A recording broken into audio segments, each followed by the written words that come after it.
I knew something was wrong the moment I walked into the data center and heard pop music playing instead of the soft hum of virtualization stacks.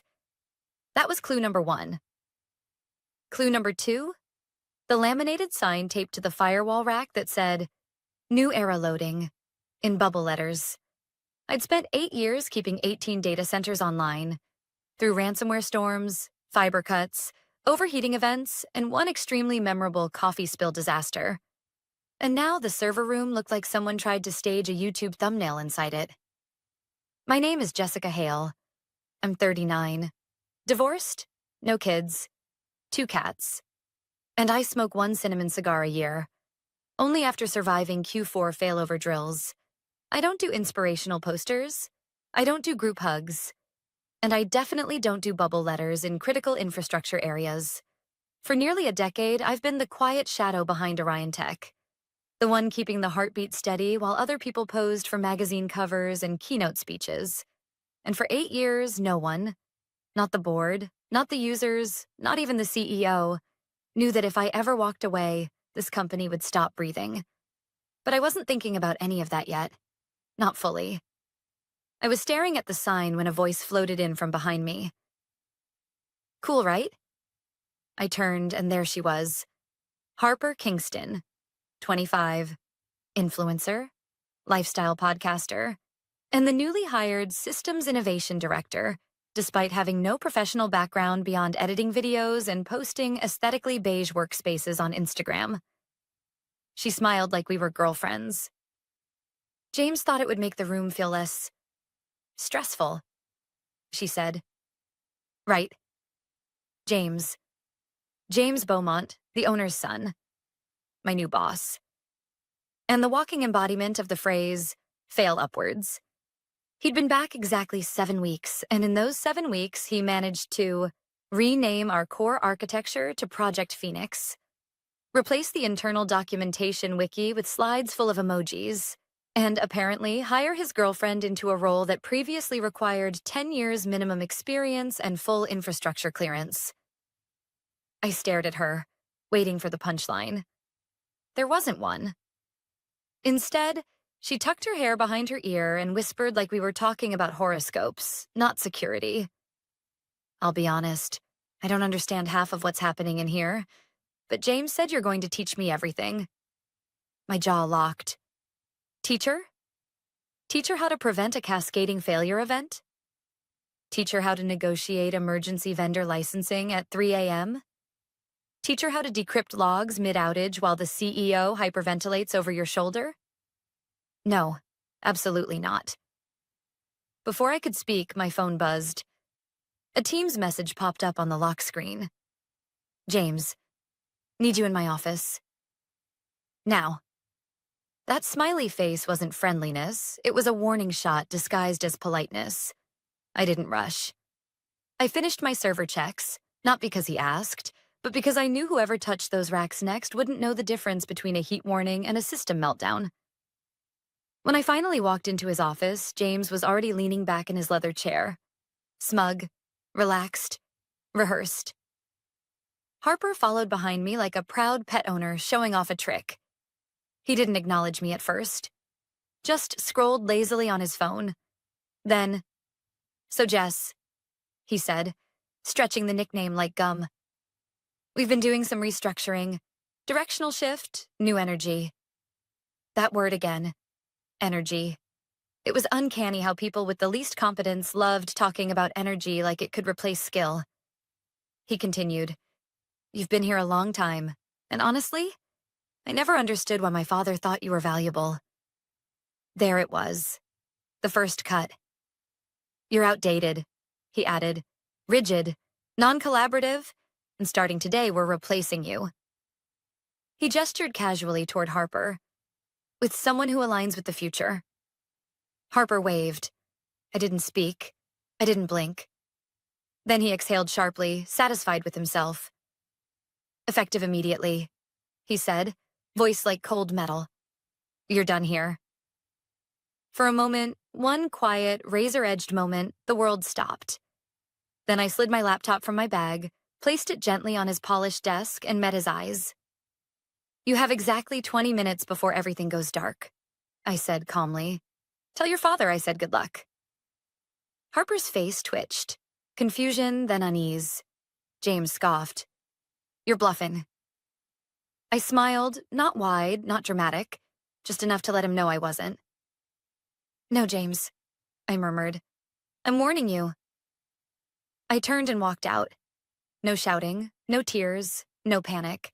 Just the sound of my boots on the marble floor, steady and absolute. By the time I reached the lobby, my phone was already lighting up. Admin failure warning, license sync error, access denial triggered. And then the last message. James, what did you do? Answer me. Now. I didn't respond. Because I didn't do anything. I simply stopped holding everything together. Something they never imagined I would do. Something they never believed I was capable of. Something they were about to learn the hard way. By the time I reached the parking lot, my hands weren't shaking. Not from fear, not from adrenaline, but from something colder. Recognition. For 8 years, Orion Tech treated me like infrastructure. Necessary, quiet, and replaceable only in theory. And now they were about to learn the difference between routine and reliance. The difference between background noise and a lifeline. I opened my car door, slid into the driver's seat, and waited. Not because I was hesitating, but because I knew the dominoes had just begun to fall. Right on cue, my phone buzzed. First notification. Critical alert, primary authentication token mismatch. Then, admin override attempt detected. And finally, unauthorized credential escalation. Blocked. I exhaled slowly. That was them trying to regain control. Trying and failing. Initially, the system didn't collapse. That's not how it works. It doesn't go dark instantly. It flickers first. It questions itself. It looks for the person who built the bones, the documented pathways, the emergency overrides. And when it doesn't find them, it begins shutting doors, one by one. I put the car in drive, but before moving an inch, a call flashed across my screen. Unknown number. I didn't need caller ID. I answered. Jessica, a voice said, controlled but tense. It was Marcus, head of compliance.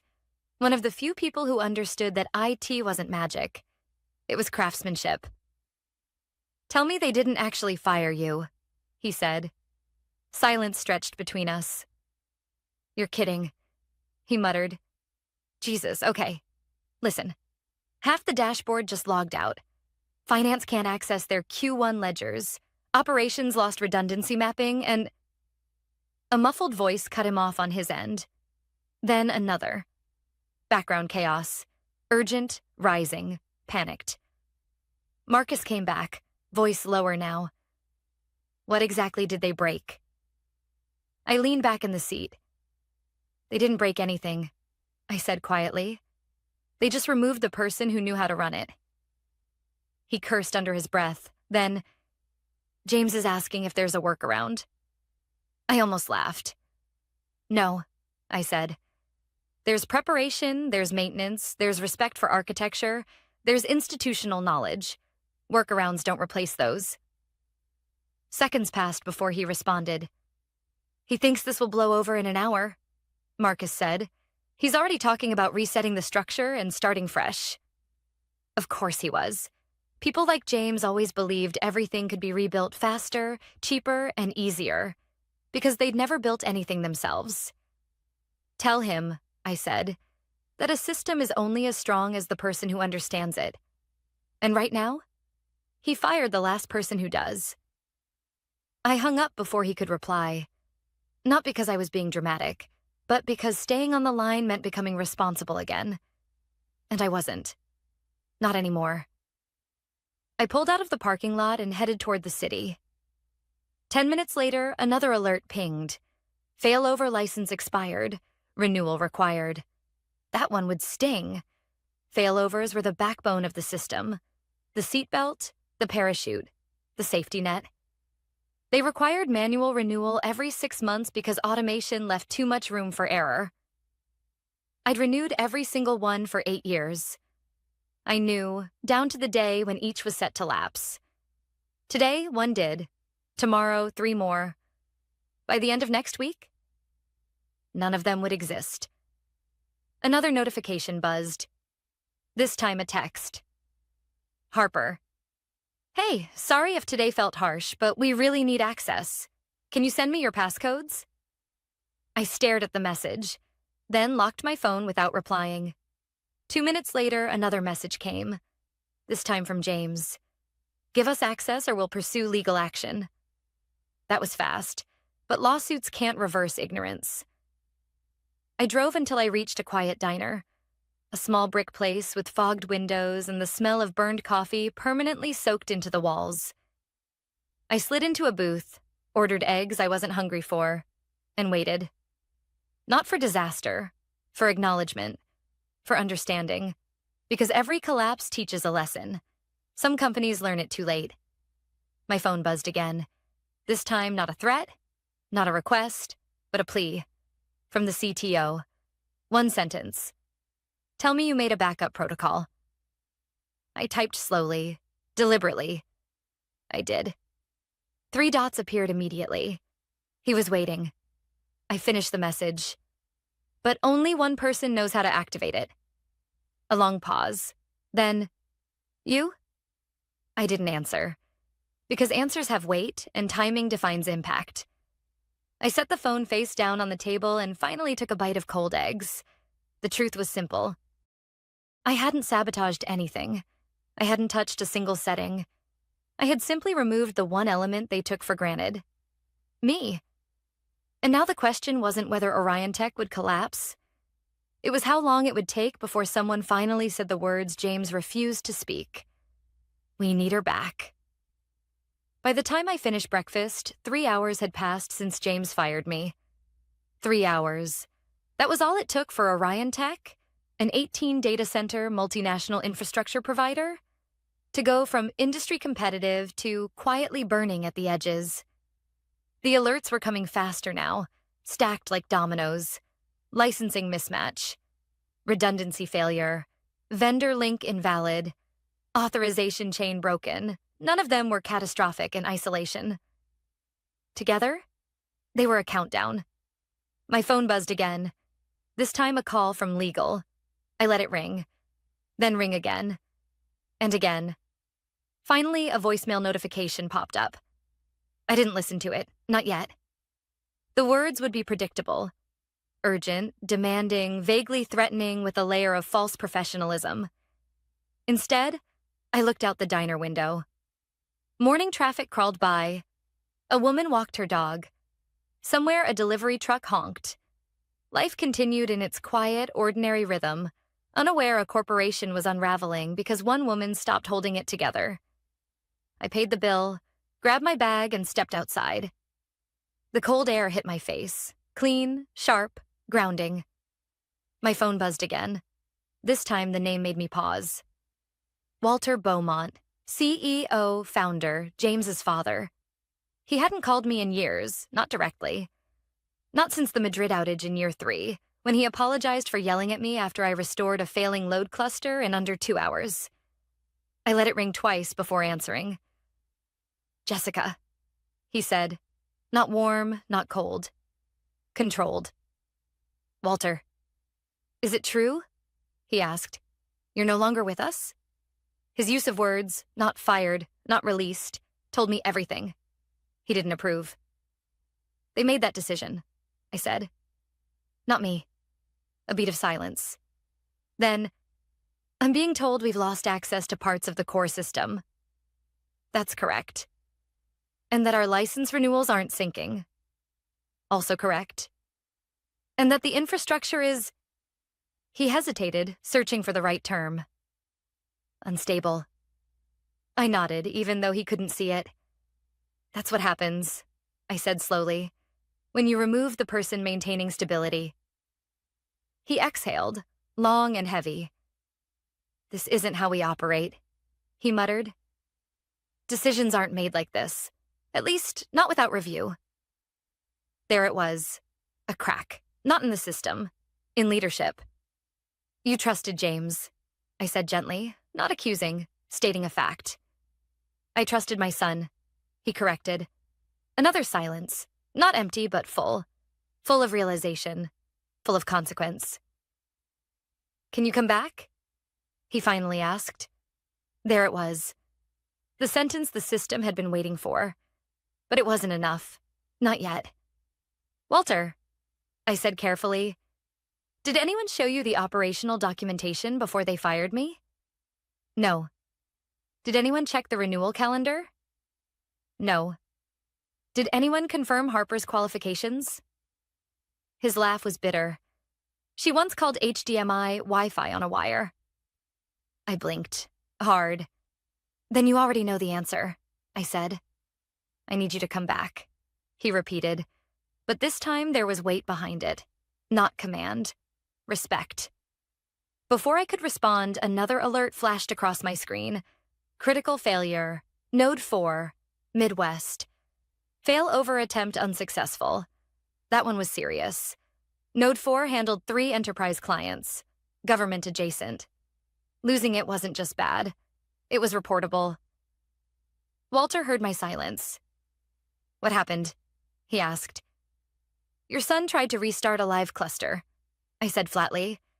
A sharp curse slipped out on his end. Not anger at me, but at the reality.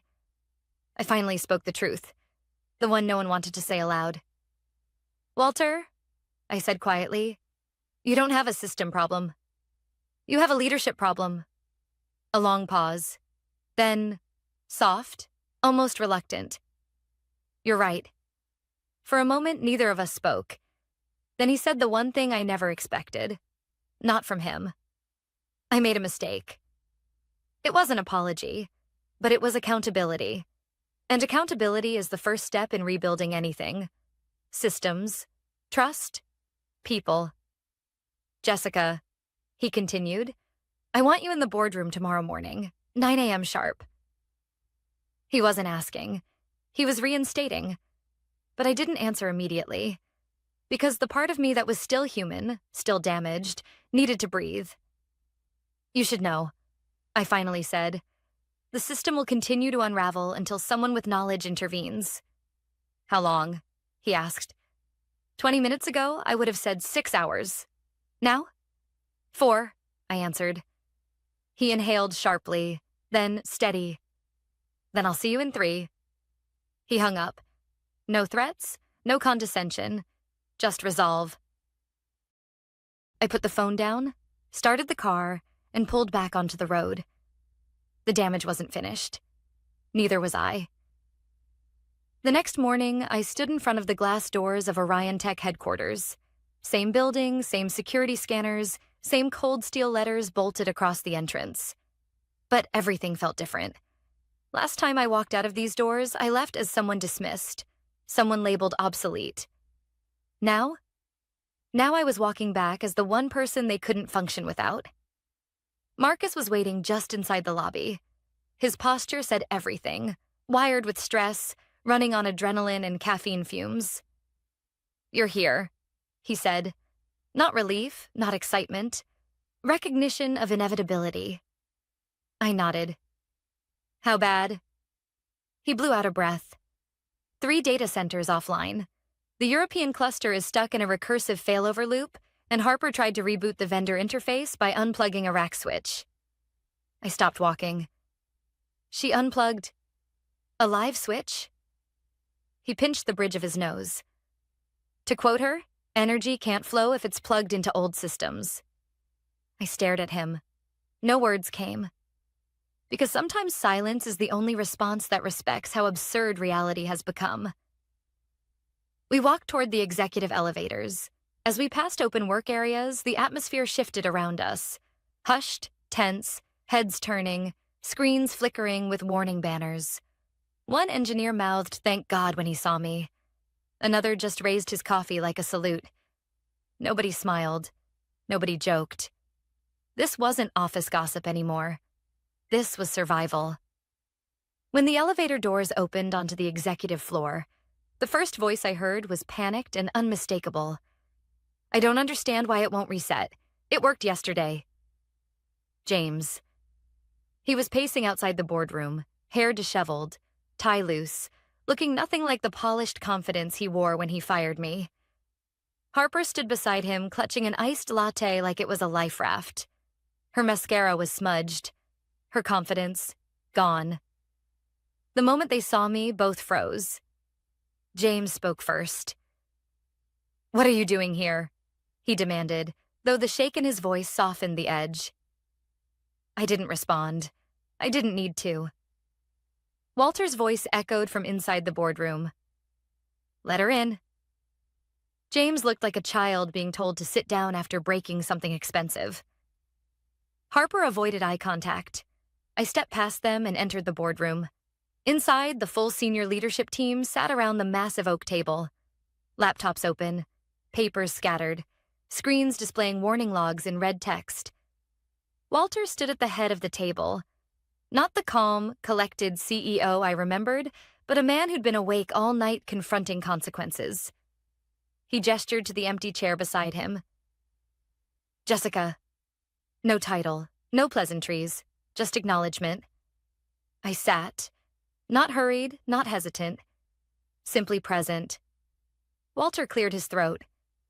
"We've reviewed the situation," he said to the room, "and it's clear the instability in our system is not a technical failure, but a leadership one."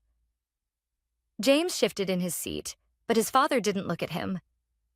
We removed the person who understood the architecture. We dismissed experience, loyalty, and context in favor of aesthetics. His pause wasn't accidental. It was a blade. The room stayed silent. I opened my laptop and connected to the internal diagnostics hub, one of the few tools still operational. As the system logs loaded, the room watched in tense silence. Node by node, error messages filled the screen. Expired keys, orphaned processes, conflicting permissions, failed handoffs. Finally, I turned the laptop so the board could see. "This," I said, voice steady, "is what happens when institutional knowledge is treated like a line item instead of a foundation." Someone swallowed audibly. Walter leaned forward. "Can it be fixed?" "Yes," I said, "but not instantly, and not without undoing the damage." "How long?" the CFO asked. I scanned the latest logs, then answered truthfully. 72 hours minimum for full restoration, if everything cooperates. "And if it doesn't?" the CTO asked quietly. I met his eyes. "Then you'll spend the next 6 months rebuilding from scratch while clients walk." Silence fell over the room, heavy, undeniable. Walter finally exhaled and straightened his posture. "Then Jessica will lead the recovery." James jolted upright. "No, Dad, she's doing this on purpose. She wants control." Walter turned, slow and sharp. "Control?" he said. "Control is what keeps 18 data centers from collapsing because someone thought LinkedIn leadership quotes counted as expertise." James's face flushed red. Harper looked like she wished she could disappear into the carpet. Then Walter looked back at me, not as his employee, but as the person holding the company's fate. "What do you need?" he asked. My answer was simple. Authority, access, and no interference. Walter nodded once. "Done." The board murmured agreement, but I wasn't finished. Not yet. "One more thing," I said. "All training and oversight stay with engineering, not marketing. No role titles go to anyone without qualification. And no one, no matter their last name, gets access without understanding the cost." Nobody argued this time, because the system had already punished arrogance more brutally than I ever could. Walter gave a final nod. "Then let's begin," he said. And for the first time in days, the room didn't feel panicked. It felt ready. The next 3 days blurred into one long stretch of screens, cables, conference calls, and crisis logs. I slept on the office couch, lived off vending machine crackers and burnt coffee, and barely spoke unless I needed a password or confirmation. The system fought back. Not maliciously, but mechanically. 8 years of layered configurations don't simply snap back into alignment because the right person returns. Every expired key had consequences. Every rushed fix applied by someone who didn't understand the architecture left digital bruises. Still, piece by piece, connection by connection, it stabilized. On day 1, Asia Pacific came back online.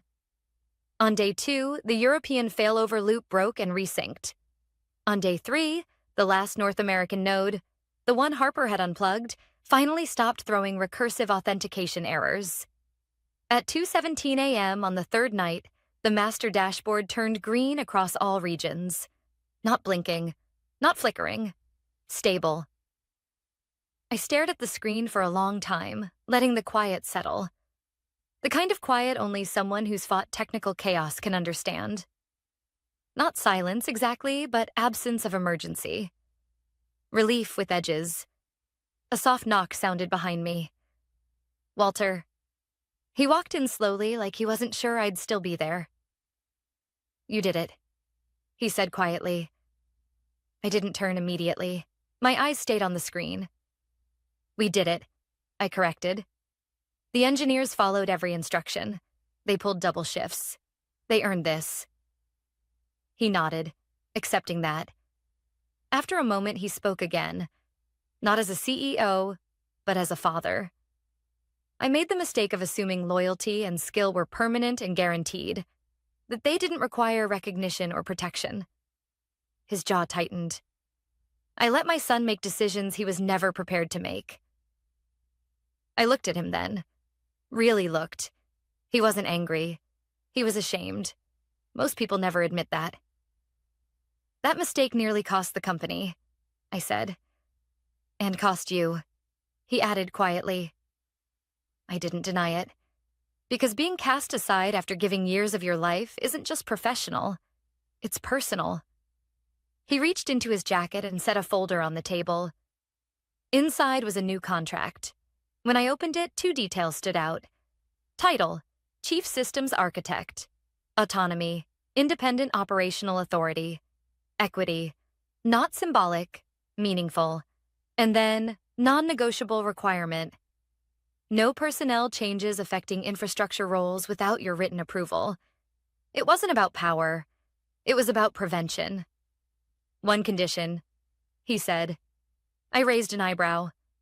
"You don't leave again without giving me warning." For the first time since this began, something softened in my chest. "I didn't leave," I replied. "I was pushed." He nodded once, slowly. "Not anymore." Silence again, but a different kind. Not tense, not uncertain, just settled. Before I could answer, the boardroom door opened and James stepped in. He looked different. Not polished, not smug. Small. "Dad said I needed to speak to you," he muttered. Walter didn't move. He stood beside me, hands clasped behind his back. James swallowed. I didn't understand what you did here," he said. "I thought if something ran, it meant anyone could run it." He wasn't wrong. That's what entitlement sounds like before reality corrects it. "I'm sorry," he continued. Not loud, not defensive, defeated. "You were never useless. I just didn't see you." That, at least, was honest. I closed the contract folder and stood. "Systems don't fail because someone inexperienced makes a mistake," I said. "They fail because no one listens to the people who know better." James nodded, eyes fixed on the floor. "I'll learn," he murmured. "Good," I replied, "but not from me." His head lifted, confusion in his expression. I wasn't angry. I wasn't cruel, just truthful. "You need to learn what it means to respect the work before you get access to the work." No one spoke after that. There was nothing left to say. I signed the contract. Walter exhaled. A long, quiet relief. James left the room silently. And I closed the laptop, not because the job was done, but because the message was understood. As I walked out of the building, not escorted, not dismissed, Marcus nodded from his desk like a soldier acknowledging another. Outside, dawn was breaking. The sky soft, muted, patient. The world hadn't changed, but everything had. And as I got into my car, I finally allowed myself one thought, the kind that settles deep and sharp. Being needed isn't power. Being respected is. And after 8 years of keeping everything running in the shadows, for the first time, I wasn't invisible. I was indispensable. And this time, they knew it. My name is Daisy Ellsworth, and until 4:12 p.m. last Friday afternoon, I was the Senior Vice President of Strategic Client Partnerships at Hartwell Dynamics, one of the largest engineering consulting firms serving aerospace, government infrastructure, and high-risk industrial manufacturing clients across North America. For 11 years, I built what executives called relationship stability architecture, the backbone of $510 million in active contracts. 41 major clients depended on my leadership, not because of a title, but because when billion-dollar projects stalled, I was the one who made things move again.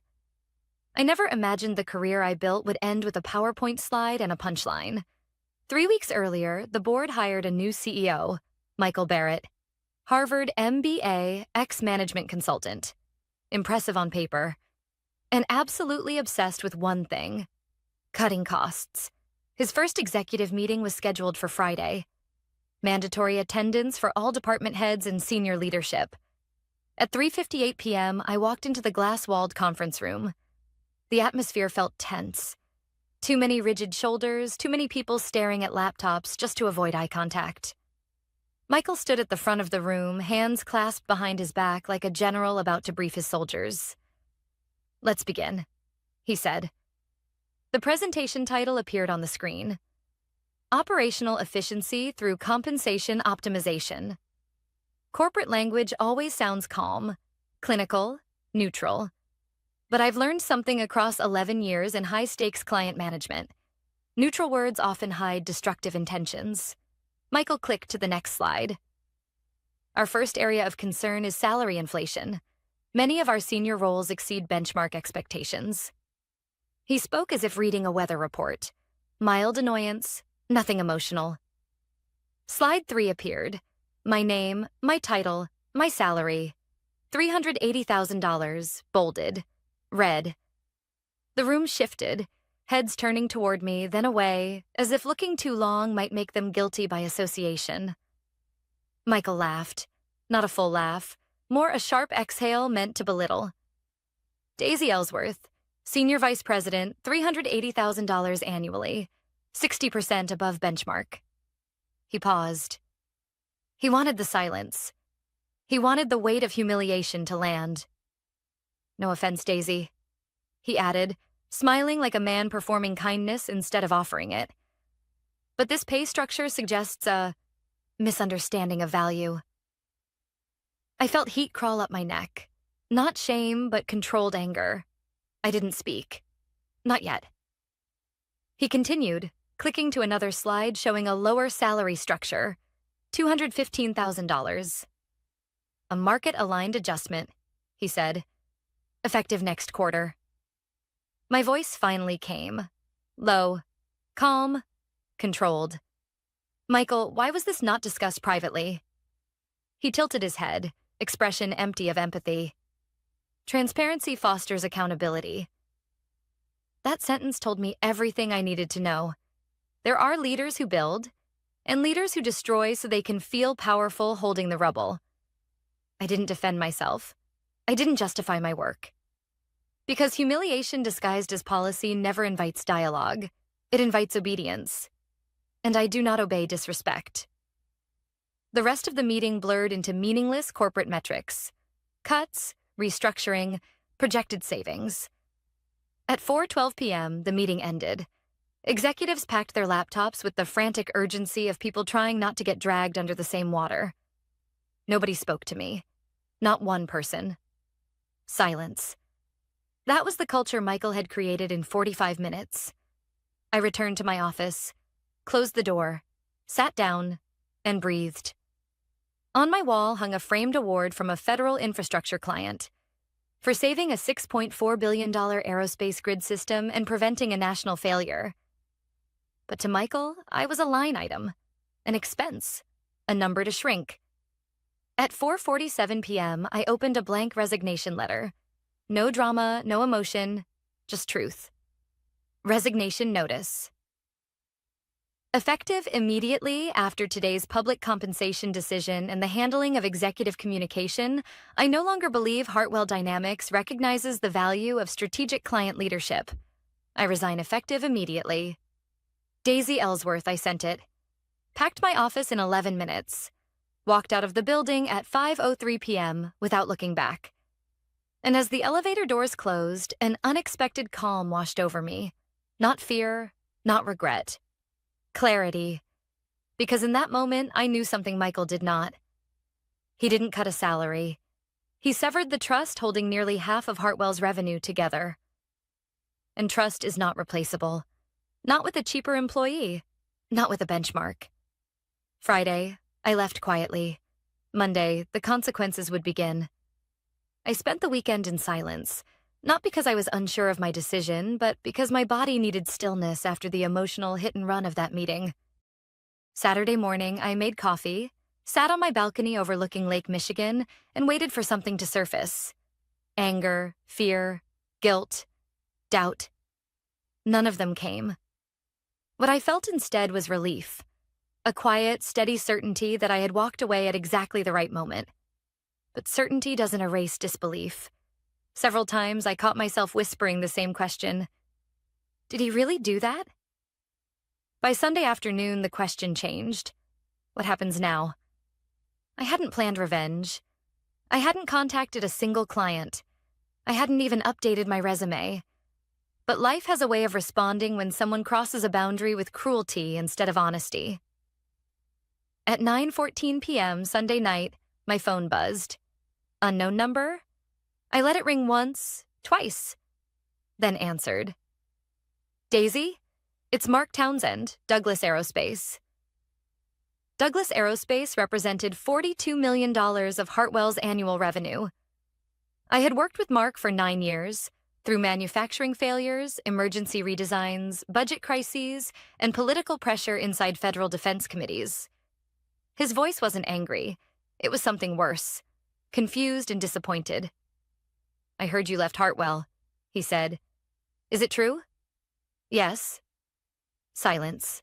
Then, why? I could have told him everything. The presentation, the humiliation, the revised salary. But I didn't. Because I wasn't going to weaponize the truth. The truth didn't need help. Leadership and values shifted, I said gently. I realized it was time to move on. He exhaled, a frustrated sigh that told me he already knew more than he was saying. Daisy, do you have a new position? Not yet. Well, he said, voice steady now. Wherever you land, call me. Douglas doesn't work with companies. We work with people, and we worked with you. That sentence lingered in the room long after the call ended. I didn't sleep much after that. Not because I was anxious, because a shift had begun. One I hadn't initiated. At 7:42 a.m., Monday morning, the real fallout started. My phone rang again. This time the caller ID wasn't an unknown number. It was a name I knew well. Ridgefield Robotics. $31 million annual contract. Then, Northgate Infrastructure. Sterling Military Systems. Blackwell Engineering. 4 calls in 2 hours. All variations of the same message. We heard you're gone. What happened? Who's handling our projects now? Are you staying in the industry? Because we want to follow you if you are. I repeated the same sentence to all of them. I cannot solicit, but if you choose differently, I respect your decision. By 11:23 a.m., 9 clients had reached out. 9. Without a single email, call, or announcement from me.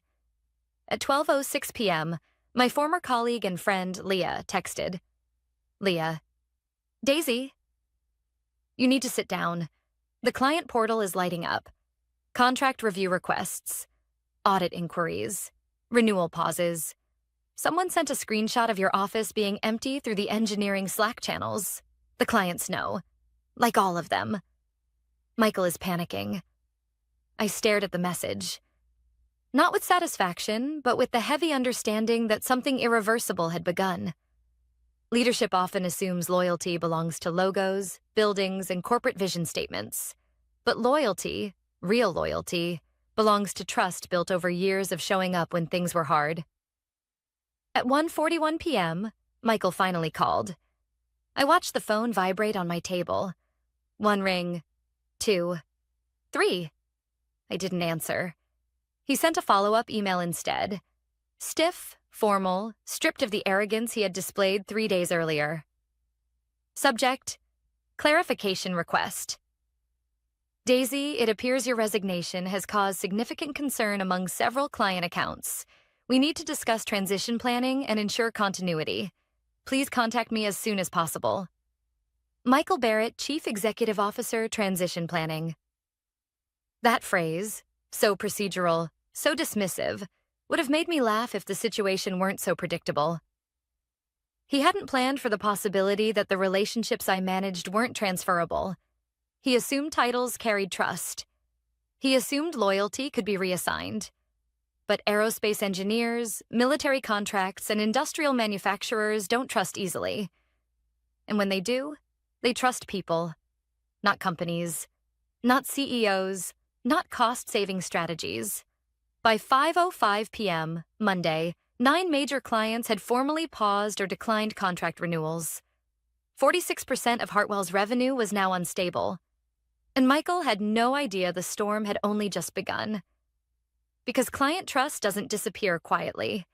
It leaves in waves, and Monday was only the first. By Tuesday morning, it was no longer whispers, assumptions, or quiet internal movement.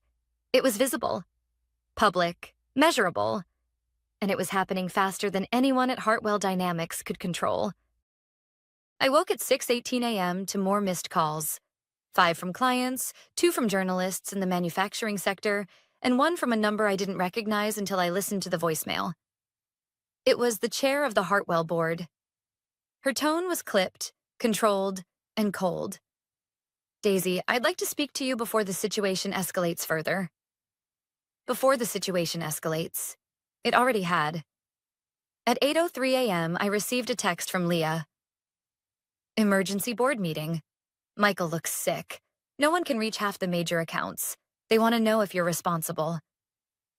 I stared at that last line for several seconds. Responsible? No. But necessary? Yes. At 9:20 a.m., another email came in. Forwarded from a former colleague in legal compliance. The subject line said everything. Contract termination, 30 days notice, Douglas Aerospace. Then another. Request for transition packet plus vendor reevaluation, Northgate Infrastructure. Then another. Immediate pause on active engineering scope, Sterling Military Systems. Same pattern, same reason, same implication. Hartwell hadn't just lost contracts. They had lost confidence. By noon, 9 clients had initiated formal offboarding or renegotiation processes. And Michael? He finally snapped. At 12:41 p.m., his number appeared on my phone again, this time accompanied by a message. Michael, answer. I didn't. He called again, then again. On the 4th call, I answered, not because I owed him anything, but because silence was no longer enough. His voice was different, no arrogance, no certainty, no rehearsed corporate tone. There was something else now. Panic. Daisy, we need to talk. This situation is spiraling. Clients are terminating contracts. Some are demanding you personally handle transition calls. We need to control the narrative. Control. That was always the real priority. Not respect, not leadership, not acknowledging the damage he'd caused. Control. I remained calm. Michael, I told you Friday. I resigned because I would not be publicly diminished. I haven't reached out to a single client. That doesn't matter, he snapped. They're acting like you were Hartwell. That's ridiculous. No single person carries that much weight. I let a quiet pause settle between us. He needed to hear it. He needed to sit in it. Michael, I said evenly. You believed numbers defined value. You believed that a benchmark salary justified humiliation. You forgot something essential. In industries that involve trust, memory, and crisis response, relationships are the infrastructure, not spreadsheets. He didn't respond, so I continued. You didn't cut my salary. You cut the bridge holding your clients to your company. Finally, he exhaled sharply, frustration bleeding into desperation. What would it take to bring you back? There it was. The pivot. The reversal. Just 4 days earlier, he mocked my compensation as excessive. Now he was attempting negotiation with the same person he dismissed as replaceable. I'm not interested, I said. We can review compensation, title changes, equity, reinstatement, a formal apology if necessary. Formal apology, as if dignity was a box to check. No, I said again, voice steady. I won't return to a company that waited for a financial crisis to recognize my worth. Silence. Then a low, frustrated growl in his voice. You're ruining us. No, I corrected softly. I simply stopped allowing you to ruin me. I ended the call. At 3:02 p.m., Reuters published an article. Hartwell Dynamics faces major client retention crisis. Following executive departure sources indicate 9 key accounts have halted or terminated contracts after the exit of Senior Vice President Daisy Ellsworth. Within hours, the story spread across industry newsletters, supply chain networks, and defense contracting circles. By 5:30 p.m., I received messages from 5 competing firms, all asking the same question. Are you open to discussing a leadership role? I didn't respond yet, not because I didn't know the answer, but because timing matters. And right now, the timing wasn't about opportunity. It was about truth revealing itself. By sunset, the numbers were confirmed. 46% of Hartwell Dynamics' active revenue was now classified as at risk. 1 PowerPoint slide, 1 public humiliation, 1 short-sighted decision. And the foundation Michael thought was made of contracts was actually made of trust. Trust he never built. Trust he never respected. Trust he just lost.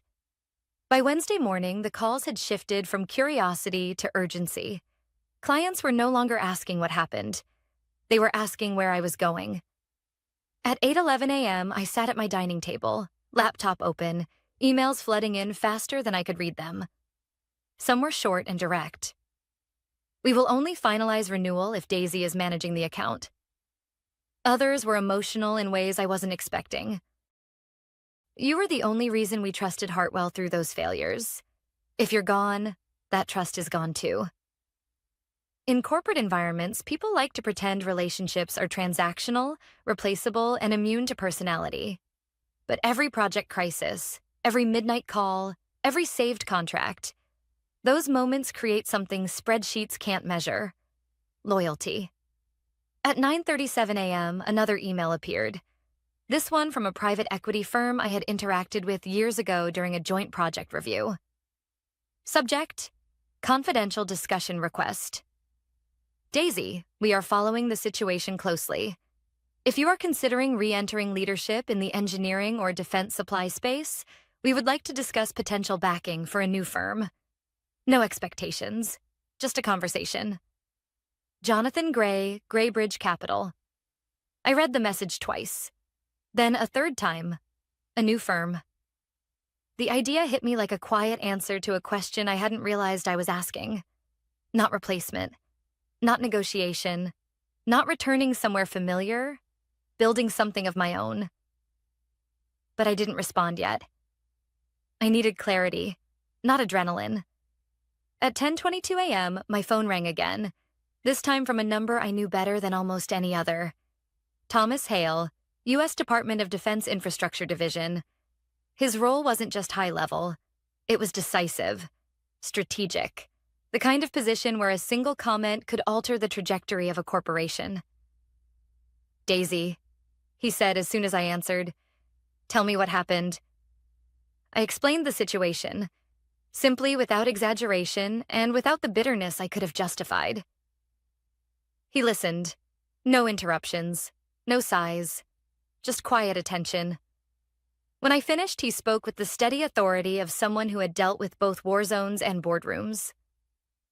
"Well," he said, "Hartwell just made one of the most expensive mistakes I've ever witnessed." I didn't respond. I waited. "We've worked with Hartwell for 14 years, he continued. "But the truth is, we never worked with Hartwell. We worked with you. And I'm not comfortable leaving national-level projects in the hands of someone who thinks leadership is humiliation." My throat tightened. Not with emotion, but with the weight of what his words meant. "Are you joining another firm?" he asked. "I'm considering options," I replied carefully. "But I haven't committed yet." "Then don't commit until you speak to me," he said. "Because if you decide to build something of your own, you won't be starting small." When the call ended, I set my phone down and just sat there, still, grounded, processing. By early afternoon, Hartwell sent out a formal client letter attempting damage control. Leah forwarded it to me, adding a short message. "Leah, they're trying to convince everyone your departure was planned restructuring. The client responses are brutal." She wasn't exaggerating. Screenshots showed executives pushing back, some bluntly stating they no longer trusted the company's leadership. At 3:12 p.m., Michael emailed me again. Subject: urgent meeting request. "Daisy, the board would like to discuss reinstating your role with revised compensation and expanded authority. The situation is deteriorating rapidly. Please respond." Michael. The difference in tone from Friday was staggering. Confidence replaced with desperation. But reinstating me wouldn't fix what had already happened. People don't forget being told their value is negotiable. At 4:58 p.m., I finally wrote back. One sentence. "Michael, I am not returning." Daisy. Nothing more. No explanation, no softening, no apology. Because sometimes the strongest boundary is a closed door. That evening, I poured myself a glass of wine and opened Jonathan Gray's email again. A question formed. Steady, deliberate, undeniable. What if the clients weren't waiting for Hartwell to recover? What if they were waiting for me to build the alternative? By nightfall, my decision was no longer a possibility. It was a direction. Hartwell wasn't just losing clients. It was losing credibility. And the industry was already looking to me for what came next. The collapse had begun.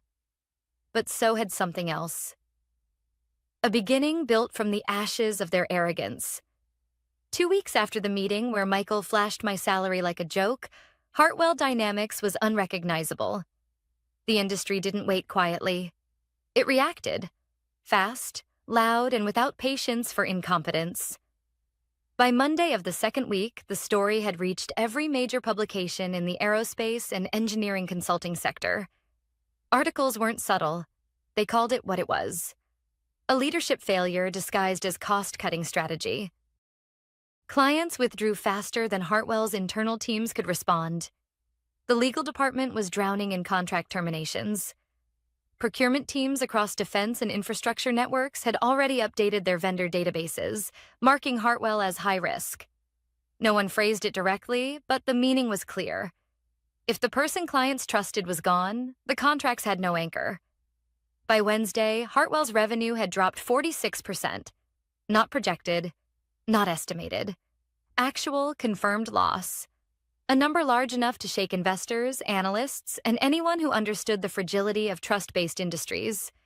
And then, on Thursday morning, the headline appeared. Board removes CEO Michael Barrett. Following rapid revenue collapse. I stared at my screen longer than I meant to. Not with satisfaction, but with something quieter. Accountability. Michael didn't lose his job because of me. He lost it because he never understood what leadership means. Meanwhile, my days were full. Not chaotic, not rushed. Intentional. I was in discussions with Graybridge Capital, reviewing legal frameworks, exploring potential office locations, and outlining the structure for a firm built differently. One where expertise mattered. Where people weren't disposable. Where loyalty wasn't demanded. It was earned. At 10:44 a.m. that same Thursday, I received an email from Thomas Hale at the Department of Defense. Subject: Decision made, Daisy. We have concluded our internal evaluation. The department will not renew its multi-year contract with Hartwell. We will wait for your formal company announcement and proceed through the new vendor process as soon as you are ready. We trust you. Thomas. Those 3 final words stayed with me. Not because they were flattering, but because they were the opposite of how I had been treated in that conference room. At 1:17 p.m., I met with Jonathan Gray and his team. The meeting wasn't theatrical or dramatic. It was practical, detailed, and grounded in strategy. They asked me what kind of company I wanted to build.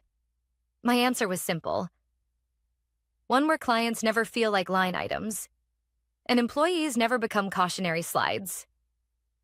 Jonathan smiled and slid a folder across the table. Then let's build it.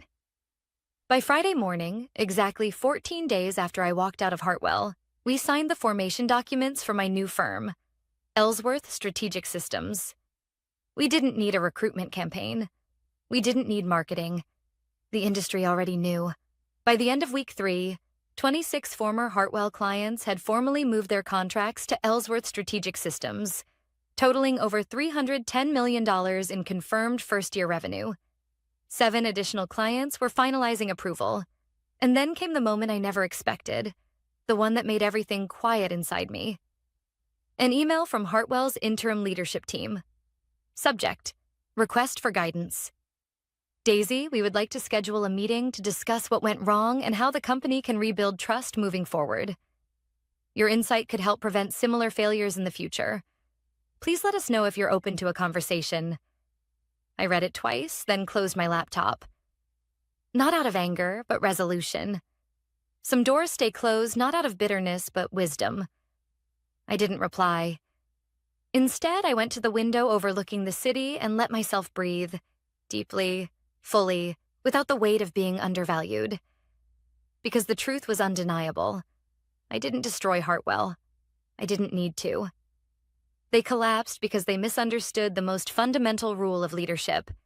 People are not replaceable simply because someone cheaper exists. Trust cannot be benchmarked. Respect cannot be discounted. And value cannot be measured solely in salary numbers on a screen. My departure didn't break the company. It revealed where it was already broken. And as the sun set over Chicago, orange light reflecting off skyscrapers and the lake beyond, one thought settled in my mind like a final sentence to a chapter already closed. Michael laughed at my salary. He thought I was overpaid. 2 weeks later, the industry answered for me. I was never 60% above benchmark. I was the benchmark.